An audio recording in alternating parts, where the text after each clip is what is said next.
Secara singkat, ikhwan, jin nasab itu adalah jin yang ada di dalam tubuh kita sebagai khodam, sebagai jin pendamping yang membantu kita, yang diturunkan dari leluhur kita, ayah, ibu, kakek, nenek, uyut, jangawareng ke sana.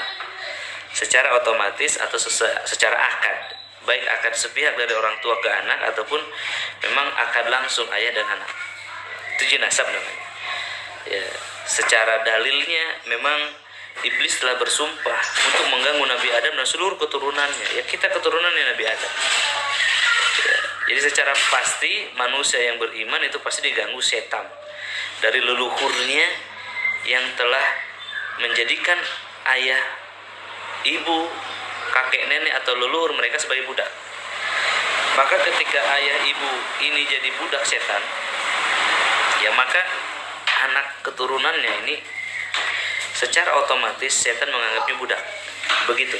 Lalu budaknya ini, ya, anak keturunannya ini ditawarkan kemampuan. Ya, jadi setan itu menawarkan jasa meramal, jasa mengobati, atau kita sebut sebagai indigo dan orang pintar. Nah, seperti itu, ya. Maka ketika kita seorang dukun punya kerjasama dengan setan, anak-anak kita itu diganggu setan, indigo, autis, atau seperti kita bisa mengobati dan bekerjasama dengan makhluk-makhluk jahat itu. Subhanallah. Dan Allah Ta'ala berfirman, wa annahu kana rijalu minal insi wa ya'uduna birijali minal jinni fajaduhum ruhaqo. Ketika ada seorang laki-laki minta tolong kepada jin laki-laki, maka jin itu tidak menambah kecuali dosa dan kesalahan. Jadi ketika terjadi kerjasama tolong menolong antara manusia dengan jin atau disebut isti'anah bil jin, maka apa yang terjadi? Jin itu hanya akan menambah dosa dan kesalahan. Maksudnya apa? Menambah sakit, menambah masalah, menambah malas. Subhanallah, seperti itu, ikhwan. Dan ini yang disebut jin nasab. Allah Ta'ala memberikan tanda di dalam tubuh manusia berupa 7 hal. Sakit di kepala, sakit di mata, sakit di telinga, sakit di tengkuk dan belikat, sakit di jantung dan di lambung, juga pinggang. Ini 7 ciri yang menunjukkan, yang menjadi alarm adanya makhluk Allah yang terlaknat ini dalam tubuh manusia. Di manakah exactly mereka tinggal? Di jantung, di ruang yang bernama kulub, ruangan yang tidak pernah berhenti bergetar, atau jantung. Dari ruang jantung ini, ikhwan, mereka mengendalikan melalui perasaan atau hawa nafsu yang 4. Dorongan untuk memiliki harta, melampiaskan syahwat kemaluannya, memiliki kekuasaan, ya, dan memenuhi syahwat makanan. Nah, ini dia. Maka juhud itu untuk mengobati keinginan untuk berkuasa. Menikah mengobati keinginan untuk melakukan hubungan badan, melampiaskan syahwat, ya. Puasa adalah untuk mengontrol makanan. Infak, wakaf, sedekah adalah untuk mengontrol keinginan kita terhadap harta. Allahu Akbar. Jelas sekali, ikhwan sekalian. Dan ketika kita telah membaca Al-Baqarah, ya, membaca Al-Quran, diruqyah, perhatikan, ya, diruqyah itu dibacakan Al-Quran, ya, tilawah, baca Quran sendiri. Tidak istimewa di ruqyah itu, hanya dibacakan Al-Quran, ya. Ini kenapa tidak berkurang? Ya, kenapa? 2 jawaban. Pertama, karena bacaan Al-Quran itu, ya, hanya 1 dari 4 jenis ibadah tadi. Baca Quran itu amalan lisan, ya. Sementara ada 4 amalan hati, yakni sabar, istiqomah, khusyuk, iman, tawakal, tauhid, ya, prasangka baik, ya, kepada Allah, berprasangka baik kepada Allah, ya. Ini tidak mudah ini karena lawannya kekufuran, ya. Yang kedua, iwan, amalan fisik, ini geraknya tangan, ruku, sujud, jihad, ya. Lalu geraknya terlibatnya harta kita, harta dalam bentuk infak, wakaf, ya. Kemudian fisik dalam bentuk ruku, sujud, jihad, umroh, ya. Kemudian lisan dalam bentuk baca Quran, kemudian nasihat yang baik. ya, hal-hal yang baik. Kemudian hati berupa niat, sabar, syukur, tawakal, istiqomah. Ya, ini dia. Yang paling berat bagi orang yang sakit adalah mampu bersyukur bahwa ini adalah nikmat dari Allah Subhanahu wa taala. Baik, jelas ya. 4 hal ini harus sinkron. Tubuhnya pakai untuk ibadah, hatinya pakai untuk ibadah, lisannya pakai untuk ibadah, hartanya pakai untuk ibadah. Habis ruang yang akan dimiliki setan. Sehingga setan ini tidak bisa tinggal di tubuh lagi.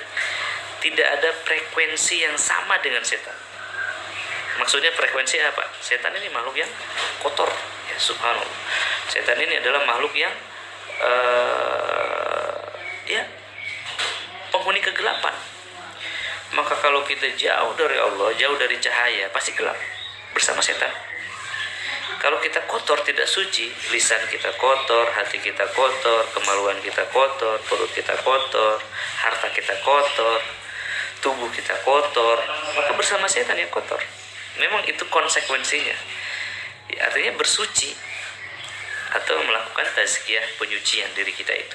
Seperti itu. Dan kemudian ikhwas sekalian, sangat jelas sekali ya. Jadi frekuensinya yang mana? Setan itu cenderungnya keras, ya, marah, panas, bergejolak. Seperti neraka, keras, marah, panas, bergejolak. Sementara ahlul jannah, surga, penghuni surga itu lembut, ramah, tenang, dan ridho.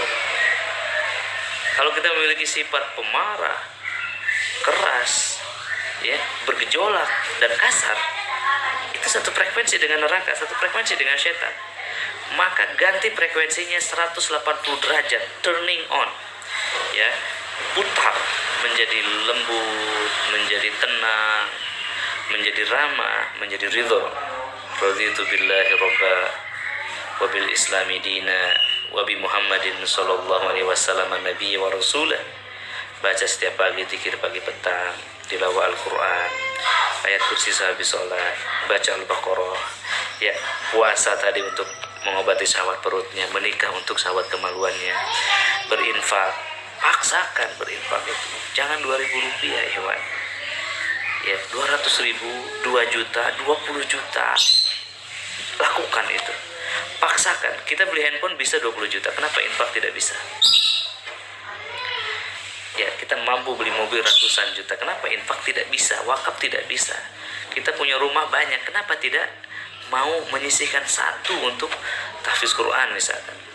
Ya, ini jawaban yang ultimate, ya, ultimate solution untuk jin nasab itu kurang lebih seperti itu. Lakukan semua hal yang mungkin bisa kita lakukan yang membuat tubuh ini bersih, suci, dan bercahaya. Setan makhluk yang kotor tidak senang tinggal di tubuh yang suci. Sucikan juga hati. Subhanallah wa bihamdi 100 kali. Ya, sucikan Allah. Maka zikir yang terbaik itu kan subhanallah walhamdulillah wala ilaha illallah Allahu akbar.